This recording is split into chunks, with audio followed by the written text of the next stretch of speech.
I'm Dr. Bill Lumsden, Director of Distilling, Whisky Creation and Whisky Stocks for the Glenmorangie company.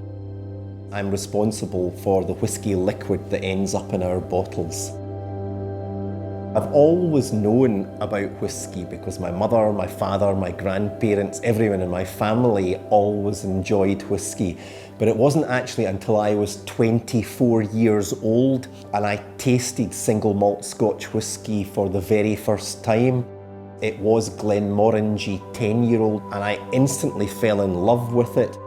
I became a passionate malt whisky consumer, and that kind of led to me developing the idea that I actually wanted to work in the Scotch whisky industry.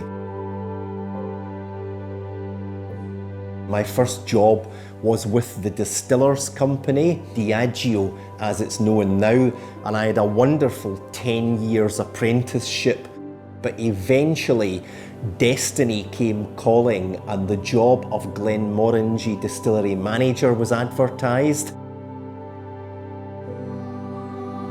I never lose sight of the fact that Glenmorangie has been around a lot longer than I have.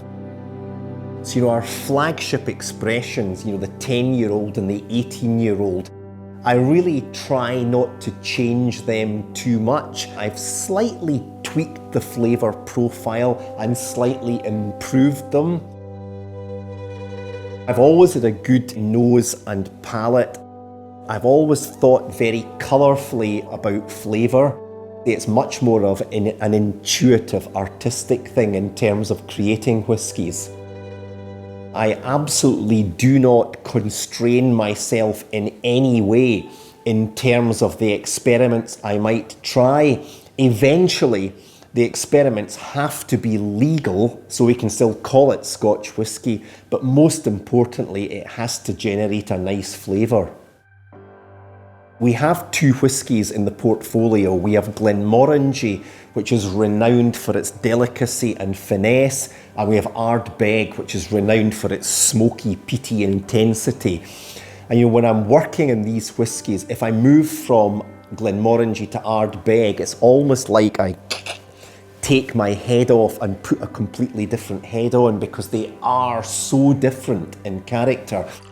And with Glenmorangie, you have to be careful because the raw spirit is so delicate that if you do something too extreme, you will lose the balance of flavour. Whereas with Ardbeg, the base spirit is so powerful, so intense that you sometimes have to do something quite extreme and quite radical to change the flavour. But what I would say is having these two whiskies, which are arguably as far apart in flavour terms as you can find in the Scotch whisky industry, it certainly means that my life is never dull. There's always an interesting challenge to try and rise to. I get my new product ideas from all sorts of different places. I get a lot of ideas from dreams, and I actually keep a little notebook by the side of my bed.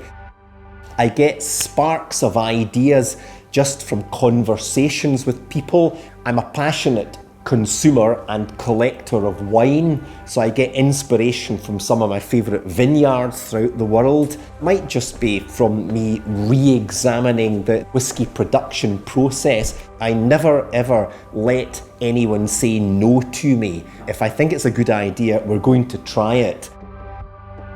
If you allow yourself to be driven by the commercial imperative, then I think you will never quite achieve as good results as you can otherwise do. So I always allow this sort of creative, the instinctive thing to drive my creation process. And then once I've done that, I'll have a think about some of the more commercial aspects, like, is this something I can keep going from year to year? Or is this simply a one-off whisky available in very limited quantities?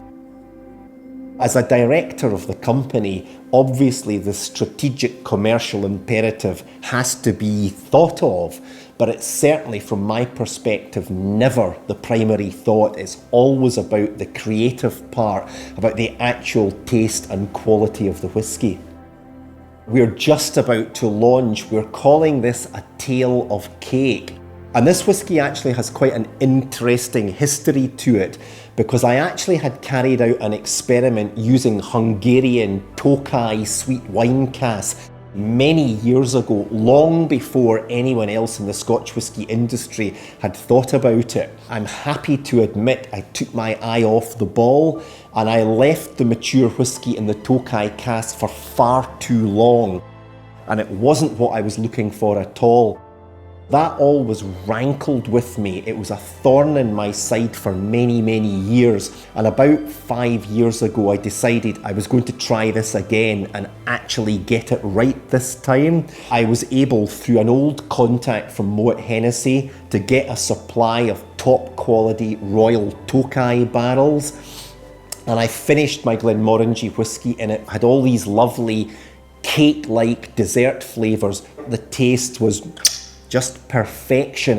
It's much deeper and darker in colour, and that's partly because it's a couple of years older, but also because it's taken this lovely deep gold residue of the Tokaj dessert wine into it. This is a sweet whisky. There's lots of dessert-like characteristics in there. You know, there's a bit of honey or mead, some nice almond. I'm getting all these beautiful tropical fruits. And it's got this lovely, voluptuous, rich, almost sort of mouth-coating intensity in there. There's great viscosity, but at the same time, there's this dancing delicacy. You know, I like to think of my Glenmorangie whiskies of actually being alive. All these different flavours are dancing about. There's almost a symphony in your mouth. There's a zesty citrus note, almost like sherbet lemons or limes. You know, syrup sponge pudding. Well, there's so much going on here. And I think if anyone's tasting this for the first time and they've got the bottle in front of them and it says a tale of cake, I think you'll absolutely understand that when you come to taste this.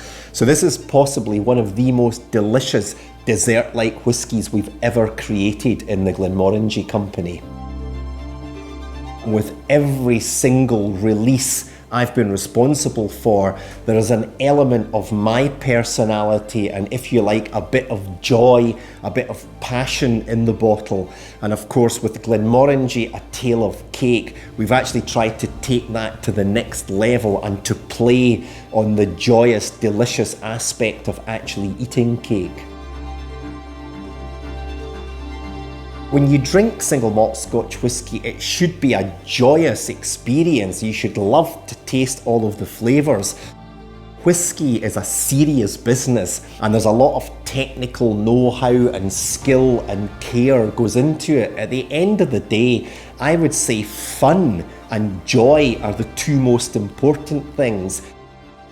Blenders and distillers have tried to put a little bit of their own emotion and personality and passion into the product. So when you're drinking that, remember that and have fun and enjoy it.